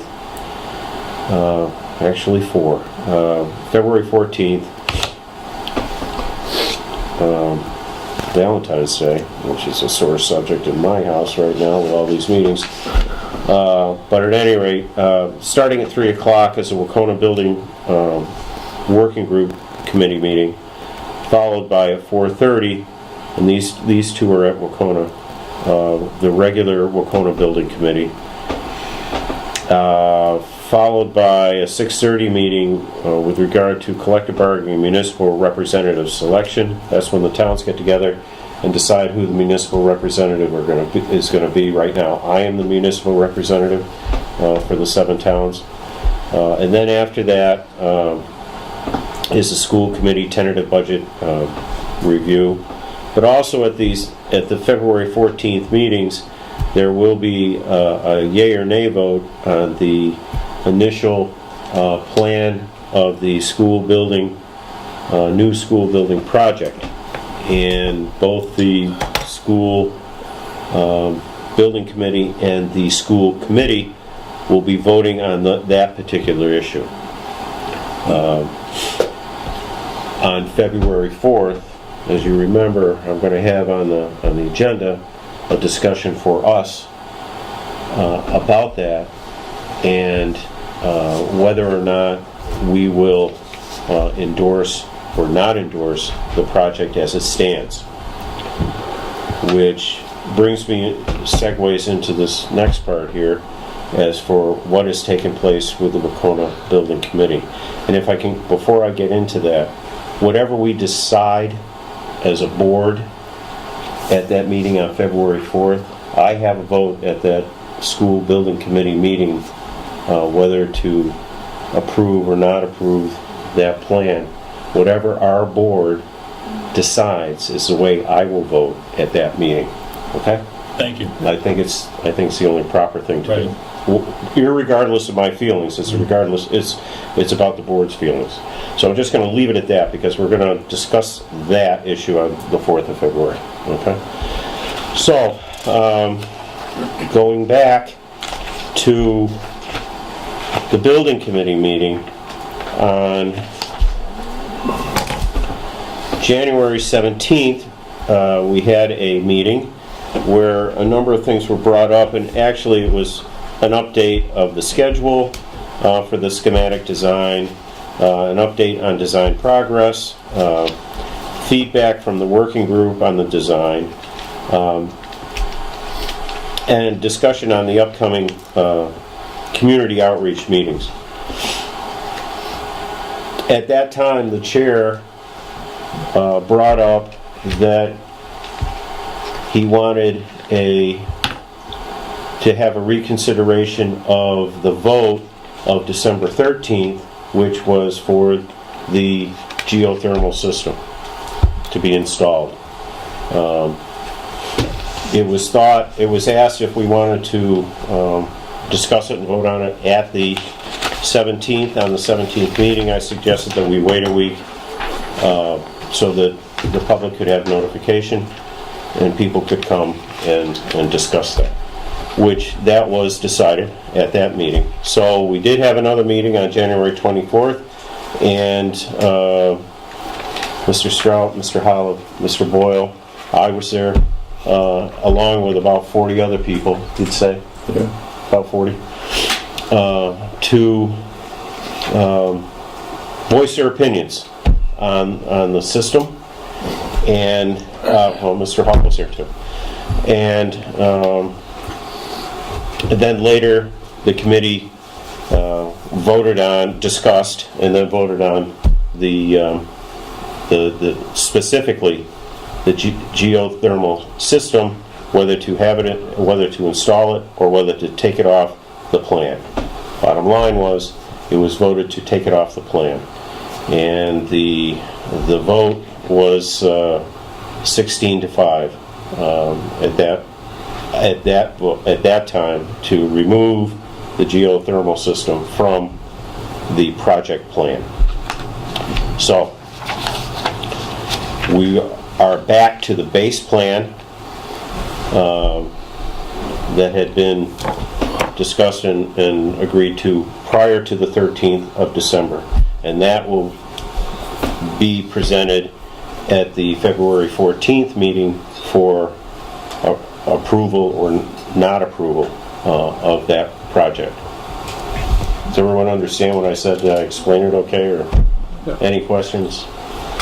You were there, and if you have comments about, well, whatever, I'm just gonna open it up, because that's what I have for a report, and I just want to get that information out. So I have one question. We're going to make a decision to approve or support this plan next Monday. Yes. Yet the plan has been finalized and approval by your board. Yes, but we have a plan in hand that will be presented to, and it really has already been presented to the base plan, to the committee. And it's what we're going forward with. I plan on having Mr. Armacost and Mr. Callahan here, and whoever else, to maybe describe this a little bit more, and I would rather have them do it than me try to do it as just a committee member. They are the chairs. If I may, it makes sense to me that we would have a vote on the 4th, whether we think it's a good idea or not, so that he could then represent that point of view. Well, yes and no, but I don't think this board should be approving a plan if it hasn't been approved by the building school committee or the school committee yet. But we would have input at that point, our point of view more. I think we're approving the plan that's being submitted to the board. That's right. So I see what you're saying, but this is the plan that we're getting is the one that's being submitted to the board. We approve this plan right here. The baseline plan. That's right. We call it baseline plan. The plan has already been submitted. Yes. Yes. With no alteration. There is no other meeting which will be held by the building committee meeting to that vote on the 14th of the building committee meeting. Of the building committee, I'm sorry. It's it. I see what you're saying, John. It just seems to me we're doing things backwards, but I understand the rationale. I really would like to vote as the board feels. I really do. I have my own feelings. I know how I would vote. I don't want to discuss it right now because that's not on the by next Monday night, are we going to have all the figures, all the financial figures for the purported plan and all the add-ons, like replacing the fields and landscaping, and have a final number so that we can make an informed decision on how it's going to impact the tax rate in the town of Dalton financially? We're going to have that by next Monday night? We should. Okay. We should. I mean, the numbers are already out there, but I'm not going to. I don't know them offhand, and what they will be. If not, and if you don't feel comfortable doing it, I mean, this is. We don't have to. If you want to not vote to endorse or not vote until later on when we have this discussion on the 4th and say we want to wait, fine, we'll want to wait. But I still got to vote. I still have to vote no matter what on the 14th. We could wait till the final plan has been approved by the school building committee and the school committee. And all the financial figures are available for us to discuss. But also on the 4th, we could instruct you as our delegate how we would want you to vote. That's all I'm looking for, really. Well, it sounds like you're looking for this board to endorse a plan that hasn't been approved yet. Yes, I am. But I don't know if you're, We can see if you're instructing me. what details we have that day. We can see what details we have on the 4th. Yeah. We can just, we can still change our mind, say, there's so much missing, there's so much numbers unknown, we can't now make a decision.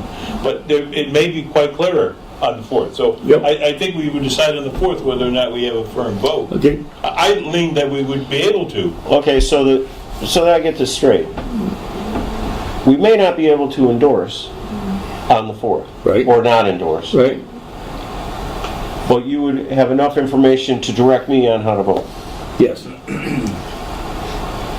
We have great confidence in you, John. Yeah. Well, I think we just have to hear the whole thing. What is known and what if there's something not known that's significant on the 4th, and then really take it from there. But we should indicate that we may take a vote. I will have on the agenda, so that no one objects that suddenly we're taking a vote. I know I will have representatives here to be able to give us the information I think that we need. Okay. Right, and I suspect you'll allow the other side. I will allow. Let's put it this way: if we have a room full of people here, it's not going to be a public. It's a public meeting, but to put it in the words of another chair, it's not a meeting of the public. Right. I'm going to have to, right? Yeah, absolutely. And you guys were there to hear that, I believe. Right. And there's only so much.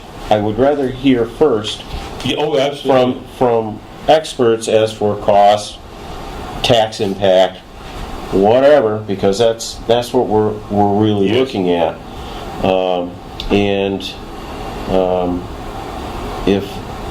If others wish to voice their opinion on how they want us to vote, I'll allow a certain amount of time for that. Right. But I'm not going to go all night if I there's 40 people here. That the people here to present the information be allowed to speak during the meeting. Deliberation? People here that want to speak outside of that, or for or against it, other than the speakers, that's the open mic or the open comments. Yeah, that's kind of how I was going to do that's it. really what I meant. Thank you. Right. I didn't mean That's how I want to do it. So we can structure it so that we're not here all night. Right. We get the basic understanding of the audience that we do have. Right. Sure, it won't take that long. It took about a half an hour the other night at the building committee meeting with the number of people that were there and who wanted to speak. So I figured it will probably be enough to do that. And then after that, those who are committee members or experts, when we talk about it directly up here at this table, will be allowed either for us to direct questions or for them to make specific comments as for this is the plan or whatever it is. That sounds good. Does that sound good to you? Yes, Sounds good, John. Yes, exactly. Okay. It's important. Yes. These people are getting the message tonight that next Monday, if they're really interested in this project, as many of them claim they are, they can be here. Okay. And we'll make a decision then whether it's enough information to endorse or not endorse, or just direct me on how you would like me to vote. Yes. Right? Is that a yes or a yes? It's a double yes. I just want to get it straight here so that I'm I not. think the problem with that, though, John, is if we don't come to a conclusion of what we want you to do, you're still a board member and you're going to have to vote. Yes, that's what I mean. Yeah. I really would like the input from the board, and my feelings are this. I mean, I'm not sure I understand. Yeah. Okay, Siri. Well, she's not the only one. That was appropriate. It really was. Now I lost my train of thought completely. Sorry. Completely. That's okay. I would really. I feel it's necessary, even being a committee member in my particular case, and being a select board member and representing the town, so to speak, that I have direction from the board. I don't have that problem. Personally, I think it's the right thing to do. So, everyone has their own contacts in this town, and everyone has their will give their opinions based on who they have spoken to and what they have heard, and we can debate this and figure it out. I mean, if you want to wait to specifically say, yay, we're going to endorse it, I don't know, we're kind of, to me, it's a bit splitting hairs, but I understand exactly what you're saying, John. If we don't have the exact numbers, it's going to be hard to endorse a project without knowing the numbers exactly. Yep, that's all true too, but we could look somewhat foolish in the public's eyes by endorsing a project that hasn't been endorsed by the school building committee yet. Yeah. You know, and we certainly don't want to do that. Yeah. We can be foolish anytime, right? We have that capability. I've done it a We have couple that times capacity. already tonight, so. Sounds like a plan for next Monday. All right. So we're straight on what's taking place. So. Okay.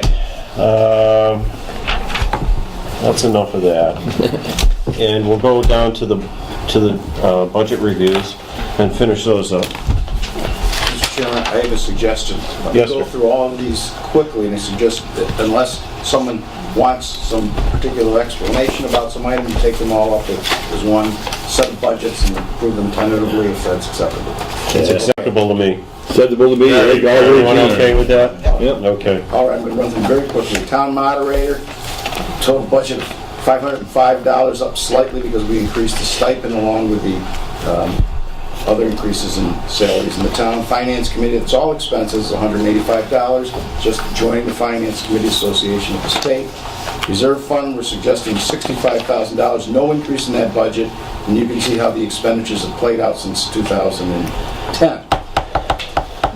Wood purchasing, that's up significantly to $1,000. It has to do with primarily because we don't know, the Berkshire Regional Planning Commission is going to take over the group purchasing operation from the city of North Adams, and the person in North Adams said, well, just to be on the safe side, increase that to $1,000. Town audit, no town audit is required for the next year, so that's going to be zero. It's every other year. Legal counsel, we're again suggesting $60,000, no increase in that budget, and again, you can see how we've spent that money for the last 8 fiscal years. Can I make a quick question? Sure. Does that 22,134 include all the way up to date? Yes. Okay. Thank you. July through November. Oh, through November. Yeah, we're going to have December, January. Okay. All right. Development Industrial Commission, those are just dues and memberships and meeting expenses, no increase, $1,300. Town engineer, no increase requested, it's at $20,000. And those are the budgets. You know, you have to entertain any questions you have about any of them. Did we talk about 132, the reserve fund? Yes. Yeah. The same, it's level funded from the previous fiscal year budget. Any possibilities of a draw on that you know of that are coming up, possibly? There could be, but I'm not sure yet. Okay. Depends, yeah. Okay. There's nothing in the wings No. right no. now? The only thing we're looking at is potential appropriation to do our actuarial study for our OPEB. Yeah. We may push that off to the next fiscal year. That's one of the things, the group purchasing, they didn't do that this year. We had a number of towns involved in that, and they backed away from it, so we're going to have to hire our own actuary. So I can get some prices on that, but we may, again, put it off to the next fiscal year.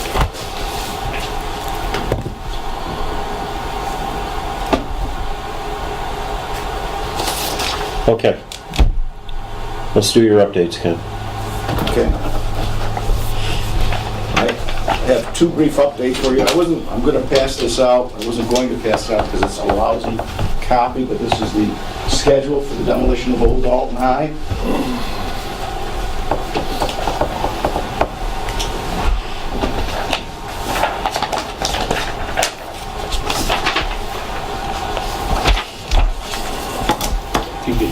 Well, You want going back yet? Secretary? Yeah, going back for Nancy. You can see why I didn't originally copy it, because it's little bit hard to read, but if you, the demolition was slowed down a little bit by having to pump water out of the basement, having to be properly filtered and all that, and having to bring on a specialty engineering sub-consultant to our engineers. But that is done, the building is coming down. If you've been by there, they're really making good progress. But the demolition, which was supposed to have been completed by the end of January, won't be completed until the beginning of March. That's number one. So number two, the phase 2 is not going to start until the end of March and will be completed at the end of May. Ken, quick question. Yep. Filtering this water and pumping it all out, obviously that's an additional cost. Is there an additional cost to ourselves? There is, and I think I'm waiting for the change order to come through, but if my recollection is about $7,000. Because of the rainstorm last Wednesday? No, not just because of the rainstorm, because there was water collecting in that sub-basement. Oh yeah, definitely. Yeah.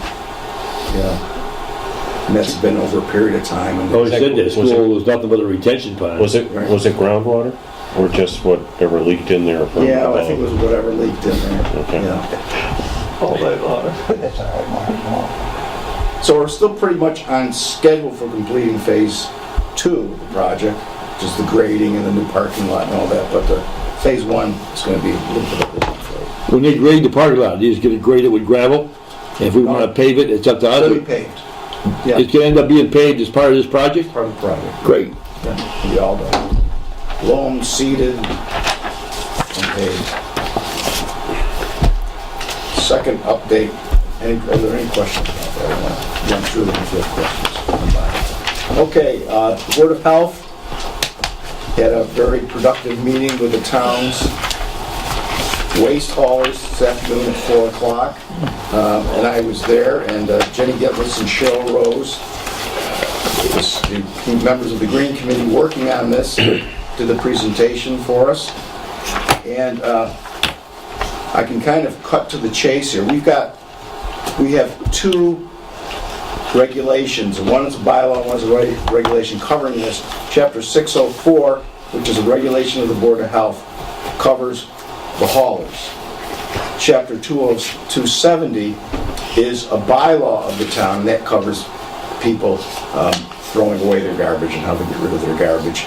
Those 2 bylaws are being looked at. There were recommendations made. They're being looked at by town council. Town council came back today with some recommendations, and we're digesting those. But essentially what we're trying to do here is establish a bundled pricing program, a pay-as-you-throw. We'd like to take what's going on at the transfer station, where you can throw away your recyclables free. We need to make an incentive for getting rid of your recyclables, and instead of bundling them up with your trash. And one of the ways to do that is bundled, so-called bundled pricing. If you look quickly on page 5, you'll see what goes on in Amherst.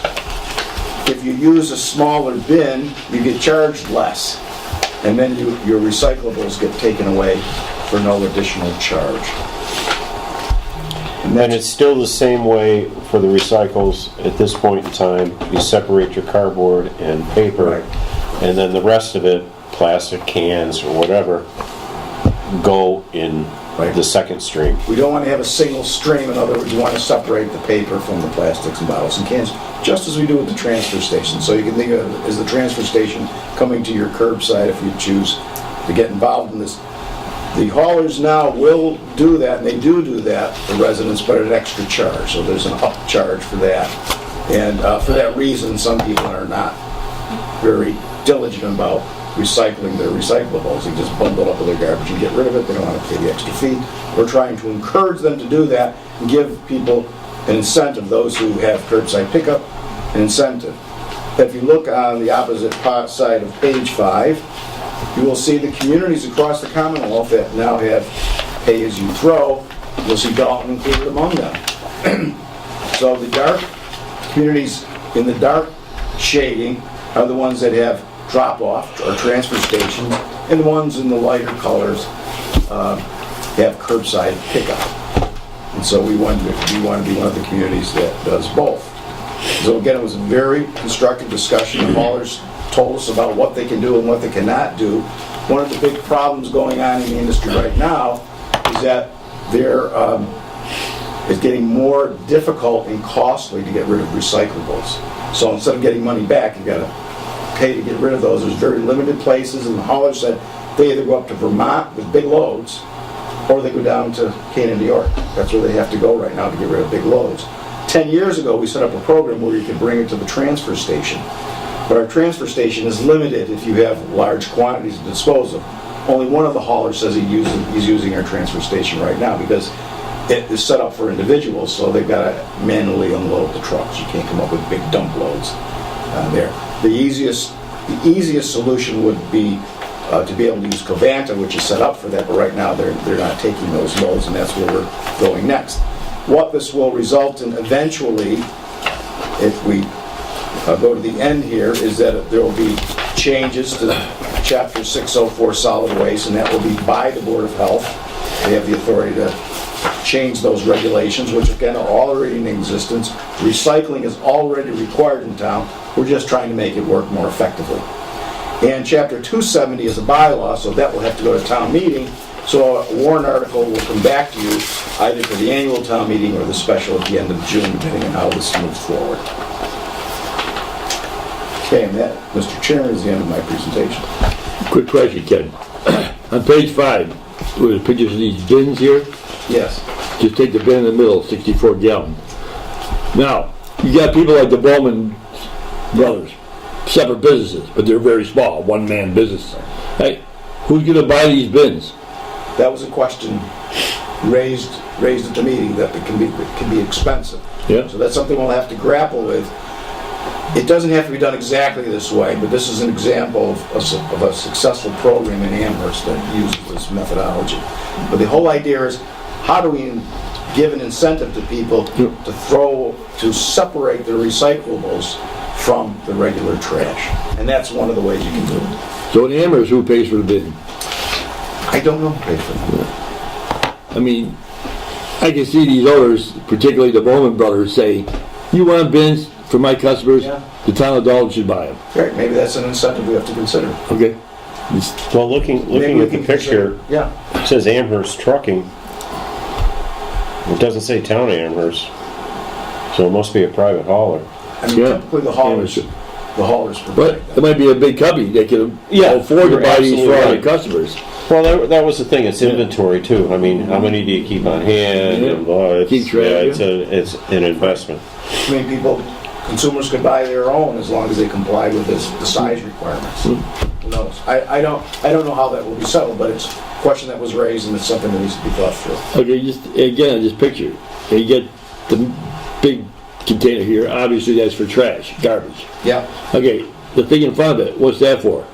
Those are the recycling bins. Yeah, but is it the paper or the bottles of cans, or you just put them all in there together? No, the streams are going to have to be separated. Paper's going to have to be separated. We don't want to mix them. Yeah, so you'd have to have 2 of these containers in the front. We'd have 2 of those and 1 of those in the back. 2 more. Or more, yeah. All right. Looks like they have 2 pictured, but like you say, it could be more. Well, in the first picture over here, looking at there may be 2 together, Yes, Yeah. yes. but it could be just an illusion. Yeah. All right. The big thing making more, if the stream is contaminated or mixed, it makes it, very difficult to recycle. So you've got to separate the stream. And one of the things we're going to do is improve customer education. If you look on page 7, part of our job will be to help educate the public on what to do. Okay, even though a hauler doesn't, his base of operations, his location isn't in Dalton, say it's in Adams, like Demolino, he picks up garbage stuff. He still has to comply with this. Yes.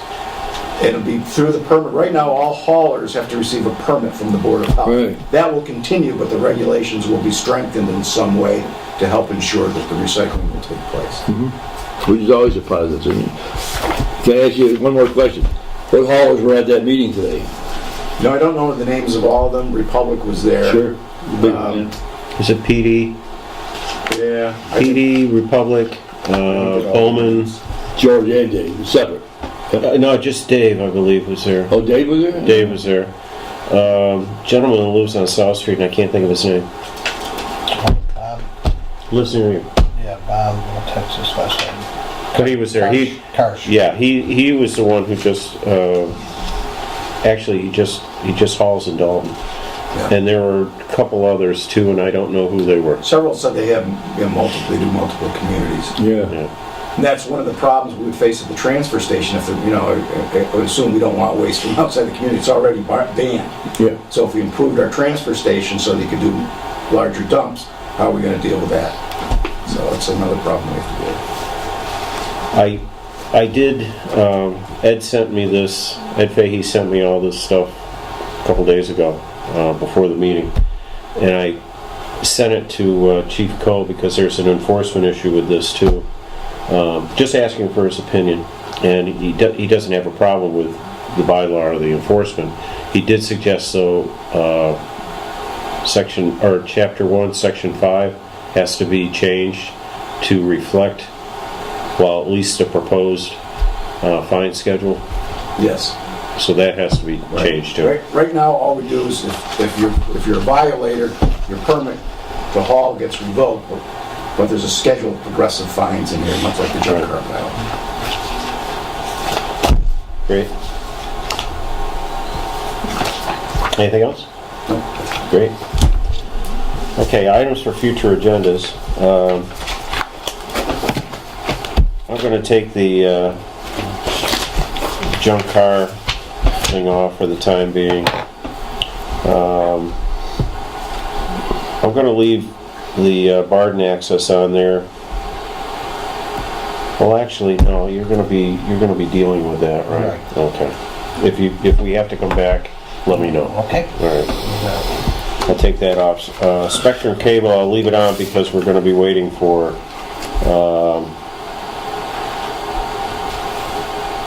Ken and I to do something on that, or at least hear back.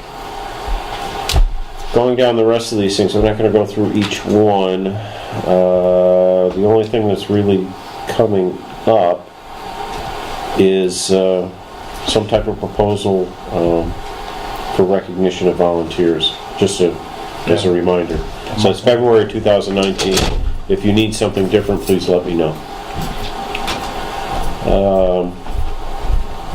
I am going to add, and this is kind of in regard to the Spectrum matter, and it was suggested by Mr. Ostrich tonight that we consider sending a correspondence to our state representatives with regard to the new FCC ruling, as many communities are voicing their opinion. I believe most are against because it would just be an added cost to the community and taking away a benefit of cable television for our residents. We'll talk more about that, but I'm gonna put that on our next, if I can. It may not be on our next meeting. Mr. Chairman, if I may say that Sheila Irving, who's now the chairman of the BRTA, she used to be chairman of the Regional Planning Commission, wrote a very extensive letter regarding this issue with the cable companies and in-kind payment instead of cash for their use, and to benefit all the towns in Berkshire County. Mm-hmm. So our voices is being projected out there, whether it'll do any good or not, but it was an excellent letter. And she mailed to the whatever it is, the FCC, but also was put in an Eagle. Very good. That was about 2 weeks ago, 3 weeks ago.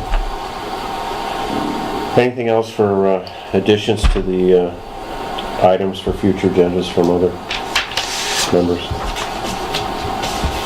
Okay, thank you. Remarks of the select board? We have any? I'd just like to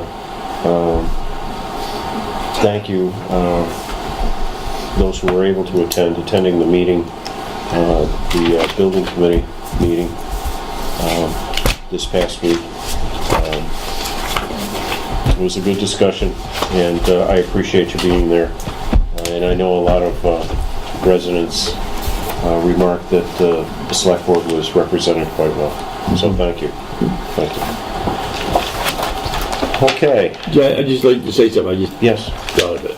regarding our issue with the state legislature and our quest to have a permission granted to place signs on the bridge over the east branch of the Housatonic in honor of Mitchell K. Dalton. It's gone nowhere. It didn't get, remember our efforts were to get it approved by the end of the year? It didn't? Nope. And I met with Paul Mark, Ken was here, met with Paul Mark a couple days ago. And just impossible to describe the situation. There's new people now. It's after January 1st. It has to be refiled. All kinds of red tape. He's hopeful we'll have it by April. What happened? No, I mean, Yeah, he didn't really have an explanation other than something to do with the Senate. The House passed it, but the Senate like threw it in the garbage or didn't pay no attention to it or whatever. Internal politics down there. But he assures me he'll have it done by April. But I'm in touch just last night with the Dalton family asking me how we're making progress. I'm making progress on this issue. And I pretty much made up my mind. I don't know if you concur.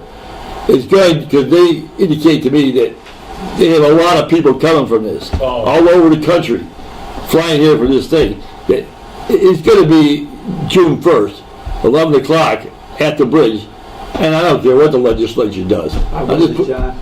All right, 100%.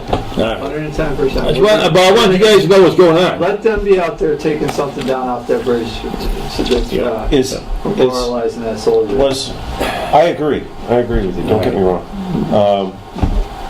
We have a sign. Where are we going to get the signs? Well, the state puts them up. I know, but they can't put them up until they've been directed by the state legislature. So they put them up. They create them. Yes, they build them. Yeah. Now, so if we don't get them, what will we? Well, maybe we should wait a second. Time out. We're getting into a discussion here instead of a remark.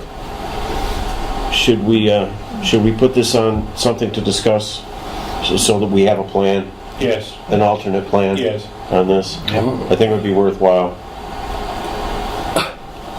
How about I just report back to you about the ongoing issue here? Well, I think if people are coming, we should have some sort of event. It's definitely on. Yeah, I mean, you guys wanted me to do this? It's definitely on for that day. And we also plan a plaque, similar to the plaque that's on the bridge by Desica's. But the plaque is separate from the bridge. So at the very least, we can put the plaque up. And they have every... Okay, that's all I'm wondering. I was going to bring it up. I don't want a ceremony without anything. No. I wanted to be able to have something. So, okay. All right, never mind. You report back to us. You want it on the agenda. If there's something we need to discuss and vote on, we'll put it on the agenda. Okay. Okay. Thank you. Thank you. Okay, anything else? Got anything else? Okay. Announcements. Dalton Police Department is reminding the citizens of Dalton of the winter parking ban which went into effect on November 15, 2018 and will be in effect until April 15, 2019. I hold office hours by appointment. Now I had to reschedule the January 24th office hour at the COA because of the building committee meeting. I am now going to hold it on February 7th, 2019, and after that every fourth Thursday from 4:30 p.m. to 6 p.m. For further information, please call 413-684-6111 extension 11, or my home number is 684-2526. State Representative Paul Mark holds office hours at the Dalton Town Hall, 462 Main Street in the Callahan Room on Tuesdays from 9 a.m. to 4 p.m. with the exception of the third Tuesday of each month. On the third Tuesday, office hours are 9 a.m. to 1 p.m. at the Town Hall and from 1 p.m. to 4 p.m. at the Dalton Senior Center. You can reach his office at his district number, which is 413-464-5635. The Green Dalton Committee is looking for new members. If interested, contact the Town Manager's office at 684-6111, extension 11. Now, I declare that an open meeting may have a detrimental effect on the negotiating position of the public body. I move we go into executive session to conduct a strategy session in preparation for negotiations with union and non-union personnel, the Highway Association, patrol officers, highway superintendent, and police sergeant, and litigation, Carbon Filtration Systems Incorporated versus the Town of Dalton, U.S. District Court number 18-CV-30131, to consider the purchase, exchange, lease, or value of real estate and not return to open session. I'll second that. Motion's been made and seconded. Roll call vote. Mr. Yes. Boyle, Mr. Howell. Yes. Mr. Bishop. Yes. Mr. Stroh. Yes. Mr. Bartels, yes. We're in adjournment for at least 3 to 5